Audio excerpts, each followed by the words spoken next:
chart, so big, so accurate, and so extremely groundbreaking that once I explain it to you, you will never be the same. And it directly ties into the question of, will the baby bears exact further revenge on the Moon Boys for their pump from 15K to 30K? Or are the Moon Boys just revving up their engines, slurping up their juice, and getting ready to unload big time on the motherless bears? You know, for all the longtime watchers of this channel, you guys know that I don't say that things are big or massive or even massively big that often. But I promise that what I'm about to show you, it's pretty big. Right now, the price of Bitcoin sits on the edge after inching and squinching a little bit down into the dumper zone, right around 26,000 US dollars. Is this dump about to get much bigger? Or in fact, is there something else going on? And in fact, I have one chart that I have never shown and nobody has ever seen. It's truly a groundbreaking chart we're going to be looking at in a second here. And it is one of the biggest things I think that we need to be looking at with Bitcoin's price right now, because I think it answers a lot of questions and potentially even creates a question or two of its own. But I want to start off, as always, talking about this. Florida governor officially banning a CBDC in the state of Florida, which is very big. Ronald McDonald saying, we want to protect your financial independence and your financial privacy. This is good. The less CBDCs there are in the world, the better. And if we actually kind of just jump in right to the content, I want to take a look at what CryptoCon posted on Twitter. And this is just a simple market structure going back to the beginning of 2023, which shows a rising consolidation with two scenarios here. So he says here, it's time to take a hard look at Bitcoin's current market structure. The lower high has been confirmed with a new lower low, reversing the temporary trend to a downtrend. He, however, is saying that he's still bullish on a larger perspective, which remains an uptrend. Lower prices will not stop the bull market, is what he's saying here. So if we take a look first at, we see there's a green and a purple line, where just over the past month, we have seen a higher low, which came after the higher high. But what we've seen lately is a lower high and a lower low. And again, this is on very short time frames, so it's not very significant if we zoom out a month or two from now, if we go forward a month or two. However, he does chart two possibilities of just kind of holding one and bouncing around 26 or dipping our tip a little bit below to like 24-ish or so. Both of these being realistic bullish scenarios. And it's going to tie in very much so to a chart I'm going to be looking at in a second as well. But it is worth noting, Rizzo on Twitter highlighting exactly 3 years ago, the third halving cut the Bitcoin block reward to about 6.25 Bitcoin. It is extremely important as we're less than a year away from the next halving, the fourth halving for Bitcoin, which, if history is any guide, will propel Bitcoin to, in my opinion, at least the very tippy top of the next bull cycle, in my opinion, sits somewhere around 150K. Now, a lot of people hearing me say that might say, wow, that's very bearish. It's not a very high target. And some people might be saying, wow, that's very bullish, meaning it's way too high. I think $150,000 per Bitcoin, which is just barely a 2x from its previous all-time highs of about 70K. 70K to 150K, a little over a 2x. Not that big, honestly. And there are reasons for that, and I've said them a lot.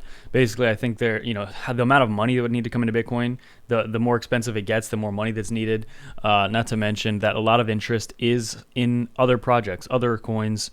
For pizza's sake, we have silly dumb meme coins soaking up billions of dollars of valuation. I think that's a big mistake, right? There are probably, actually, you know what? I don't know if there are any people that love meme coins that watch this channel, because I'm not friendly towards meme coins. So there probably is not many meme coin fans that watch. But also Kevin Svensson talking about the potential continued possibility of a continued parabolic curve is something he's been following for a while, and I absolutely think this is a very realistic possible scenario here, depending if we actually hold at it kind of like basically where we are right now. And this absolutely ties in massively to a chart that I want to spend a couple minutes talking about. But he does say this is a 3-day chart. The parabolic uptrend is still in play. It's going to have to rally into this zone to maintain the exponential trend. Otherwise, it could be invalidated. So basically he's saying, and this was posted yesterday, he's basically saying, if we get a big drop here, then it's invalidated. And so it's not invalidated just yet, but if we do go down to like 22 or 23, then yes, it would be invalidated, 22 or 23,000. But if we switch to Bitcoin's chart right here, at this very second, Bitcoin is touching on this key moving average on this 5-day chart for the very first time since when we exploded up on March 12th. And it will be our very first test to see if we're going to actually cement this as support, because for the entirety of the bear market, this was resistance. Okay, we can go back so far and look at this. Let's take a look. It's touching on it right now. So this is huge. This is our very first touch of here of the last 2 months, exactly about 2 months ago. It was back on March 12th, last time we touched this. And every time Bitcoin price, for years now, every time Bitcoin price gets near this line, it's where the big moves happen. Gets near this moving average. So when we jumped up to about 25K at the end of February, got completely dumped on, down to about 20K, found support right on this moving average, massive bounce. That was the last time we were there. Where were we before that? Well, back at the beginning of January, we were held down, Bitcoin price. And when we finally did make a move above that, right here, that initiated the run to 25K. Bitcoin nearly doubled in just about a month when it broke above this line. These last 2 times that we've touched it, not including the one that just happened today, the last 2 times that we touched this were both bullish. The first one was we broke it concretely for the very first time in over a year. And then the second time was we held support. Now this will be our second attempt at also holding support here. So it's very big. Now, again, my opinion is I still think it's very likely we come down to 23 to 25,000 in that range, which I've been talking about at length for days, weeks, months even. But what happened before that? This is exactly the line we got rejected back in November that took us from 20K down to 15K. This is exactly the line, the moving average we got rejected in September that took us from 22K to 18K. Exactly the line that we got rejected in August took us from 24K to 18K the first time, or 19K even.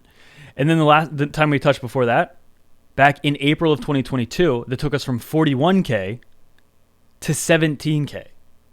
And then we also, we tried to break above it here. It only lasted a couple of, maybe 15 days, quickly got invalidated and massively dumped, basically further cementing the line that it was resistance because we were in a bear market. Here we have the same thing. We got rejected at 45, went all the way down to 35. The time before that, we failed to hold it. Every time before this, we were actually holding this as support. Okay, back in November of 2021, 53K down to 32K or 33K. This was support though. It was trying to hold support back in November. It held support successfully in September. On the very first top, remember the last bull market we just most recently had was like a weird double top where it was like a 64, 65K top and then a 69K meme top. Nice. I personally believe this only went up to 69K on a second attempt just for the memes or something, just because this market is kind of dumb. But again, it was trying to hold support. Basically, the bear market started because people debate this. I think the true top was back in April of 2021. Because yes, we did have like another false rally that we barely squeaked another all-time high and then immediately collapsed. I personally think like the major bearish momentum really did start developing here in April of 2021. In retrospect, when you look back, I think that makes the most sense. And if we actually, I believe if we do pull out the MACD, I think it does kind of, yeah, this is exactly what I'm talking about. The MACD topped out here and momentum really started to shift back in April. You can see that here. So in my opinion, I personally think the bull market ended in April of 2021. When we look back with all the data we have now and look to see like, okay, where did things really start to shift to getting bearish? It was all the way back in April of 2021. I didn't know it at the time. Most people didn't know it at the time. The only people that were claiming this was the top were people that were also calling 20K, 15, 10K the top. They were calling it the top the entire way up. So eventually those people that were just bearish the entire way were going to be right. But realistically, again, yes, I think this is where the bull market truly began. Or sorry, the bear market truly began. This first drop, this first rejection, where we spent multiple months right at about the 50 to 60K range. Now, anyway, going back, if this is truly when the bear market began, we've basically been in a bearish downtrend for the past 750-ish days. Okay, so over 2 years, pretty much. Now, again, we did have this rally here. Altcoins did a lot in that amount of time, in a very short amount of time, but quickly the life got sucked out of them. And obviously that, I think that personally even made this drop more dramatic, that we got another like balance and euphoria and all that. I think that it just made this more dumpy. But anyway, when we broke this line was really when the bear market began. And if we go back, the bull market found support every single time on this line as well. The only exception to this is kind of we went into the lockdowns and the with everything like that was kind of like the black swan, or it was a black swan. So that obviously you can't 100% factor into the chart. But other than that, if we go back, this is truly a very significant line. Now, the reason I bring this up too is that right now we are testing this. Will it be very strong support? Will it ultimately, let's say, for example, that we actually did move down to 23 or so, and then within 2 or 3 days we bounced back up and held it. I would consider, and if it ended up just being a wick on like a 5-day or a 7-day chart, then yeah, that I would consider that being held, because we have had false breakdowns or breakups also, like very slightly. You can see like sometimes it does peak. In fact, every time it peaks up a little bit or peaks below a little bit, depending on if it's support or resistance. But anyway, the point being, right now is a very pivotal moment because we're holding support here, and it could end up actually being 26K is the very good support. Now, as I've been saying, I personally think that what makes more sense to me is if we have a pullback further down to the $23,000 to $24,000 range, before then, if we cement this massive support here, then bouncing higher and breaking 30K once and for all. However, I do think it is worth noting that this longer term chart absolutely does give credibility to the idea that we might not even go there, right? We might not even go down to some of these prices. My opinion, though, as I just said, my opinion is I think we might. I think it's likely that we will get a further pullback, but there is a very strong case to be made that we kind of hold where we are now. Or at least we just only go below 26K for literal 2, 3, 4 days and wick back up to where it's just a little tiny wick on the weekly chart. But yeah, as you can see, I mean, Bitcoin is still breaking down. This is like literally one of the most boring breakdowns I've ever seen. I kind of just want to see it completely dump or get back up here. I mean, this is such a slow dump, but usually these slow dumps don't usually last long. I could easily see this slow dump turning into like one of these bad boys, right? Or like we're just kind of trading sideways, and then we start breaking down in slow motion, and then we could get something like this, right? That wouldn't surprise me at all. And take advantage of massive bonuses with Femex and BitGet if you sign up below. Massive deposit sign-up bonuses, and you earn free XPT for a limited time, just a few months. Up to 10,000 free XPT when you trade anything when you sign up with my link to Femex below. Could be very, very valuable in the future. And it is a very limited time, only with my link when you sign up. And without any further ado, that's it for me.